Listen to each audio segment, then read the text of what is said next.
I got so much motherfucking design on right now. Break it down, bring it back, make it clap. I got 3 old thoughts, new block, where that day. Bitches on my line, and you know.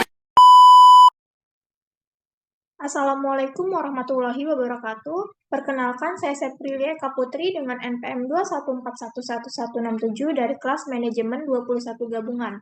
Di sini saya akan sedikit mereview materi yang berjudul hierarki strategi. Yang pertama, pengertian hierarki strategi. Hierarki strategi adalah konsep dalam manajemen strategis yang mengacu pada tingkatan yang berbeda dari strategi di dalam sebuah organisasi. Historikus bisnis Albert Chandler mengemukakan bahwa hierarki strategi berkaitan dengan bagaimana perusahaan mengembangkan strategi korporat terlebih dahulu, kemudian strategi bisnis, dan akhirnya strategi fungsional, sehingga dapat menciptakan hubungan sebab dan akibat dalam pengambilan keputusan yang strategis. Selanjutnya ada tujuan hierarki strategi. Hierarki strategi adalah struktur tingkatan strategi dalam organisasi yang memiliki tujuan untuk menyelaraskan, fokus, dan memandu pengambilan keputusan yang strategis, sehingga dapat membantu mencapai tujuan jangka panjang, memonitor kemajuan, mengukur kinerja, dan memfasilitasi komunikasi di seluruh organisasi. Selanjutnya, ada tingkatan level hierarki. Yang pertama itu ada level 1, yaitu strategi korporasi. Whelan dan David menyatakan bahwa strategi korporasi merupakan strategi yang mencerminkan seluruh arah perusahaan yang bertujuan untuk menciptakan pertumbuhan bagi perusahaan secara keseluruhan dan manajemen dalam berbagai bisnis. Strategi pada tingkat korporat merupakan landasan untuk menyusun strategi-strategi yang akan digunakan.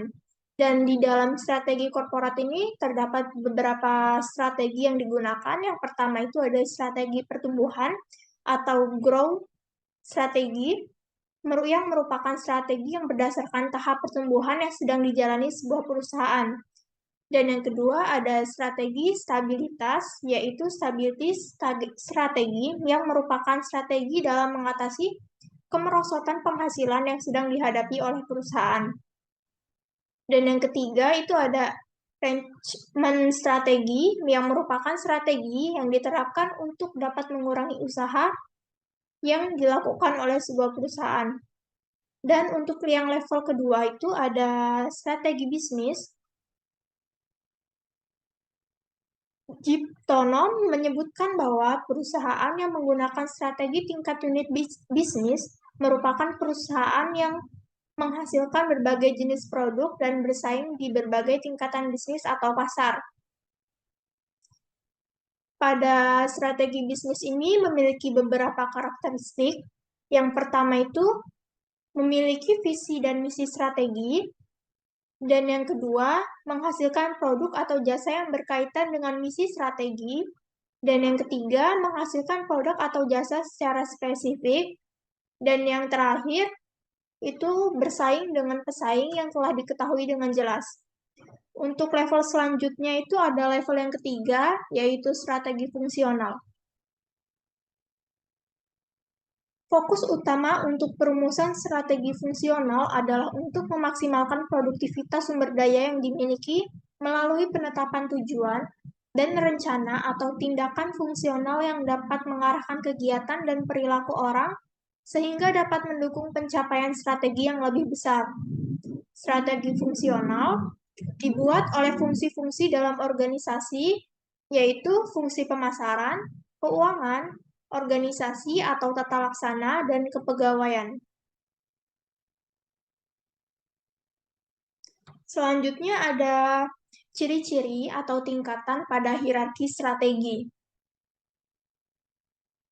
Di dalam ciri-ciri ini melalui beberapa tahapan.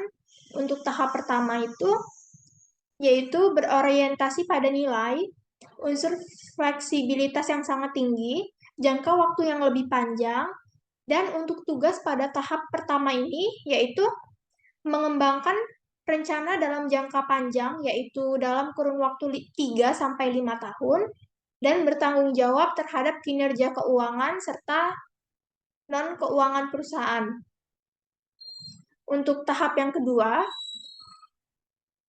ciri-cirinya itu beresiko rendah, keuntungan yang rendah, dan setiap keputusan ada mediasi antara tingkat korporasi dan fungsional. Tugas pada tahap kedua ini yaitu menentukan bagaimana perusahaan akan bersaing di arena pasar produk yang terpilih dan mengidentifikasi untuk memastikan segmen pasar yang paling menjanjikan. Dan tahap yang ketiga atau tahap yang terakhir, ciri-cirinya jangka waktu yang pendek, kurang dari 1 tahun, resiko yang rendah, dan keputusan diterapkan pada aktivitas yang sedang berjalan. Tugas pada tahap yang terakhir ini yaitu menerapkan dan melaksanakan strategi perusahaan dan mengembangkan tujuan tahunan serta strategi jangka pendek untuk bidang seperti produksi dan operasi. Oke, selanjutnya ada contoh dari hierarki strategi. Contohnya adalah Samsung. Samsung adalah sebuah produk yang terdiri dari beberapa unit bisnis strategi dengan beragam produk. Samsung menjual ponsel, kamera, TV, microwave, lemari es, mesin cuci, dan bahkan bahan kimia dan asuransi. Setiap produk atau unit bisnis strategi memerlukan strategi bisnis agar dapat bersaing dengan sukses dalam industrinya masing-masing. Namun, dalam tingkat korporat, Samsung harus memutuskan pertanyaan yang lebih mendasar, seperti apakah kita akan melanjutkan bisnis kamera, atau apakah kita lebih baik berinvestasi pada banyak bisnis ponsel pintar atau layar TV. Matriks BCG atau matriks GE merupakan kerangka analisis portofolio dan dapat digunakan sebagai alat untuk memecahkan beberapa masalah ini. Dan kesimpulan pada materi kali ini yaitu hierarki dibutuhkan untuk mengatur, mengkoordinasi, dan memberikan struktur dalam sebuah organisasi. Hal ini memungkinkan pengambilan keputusan yang jelas, akuntabilitas, dan pengendalian yang efisien. Dengan hierarki, peran dan tanggung jawab terdefinisi dengan jelas, memungkinkan efisiensi dan akuntabilitas.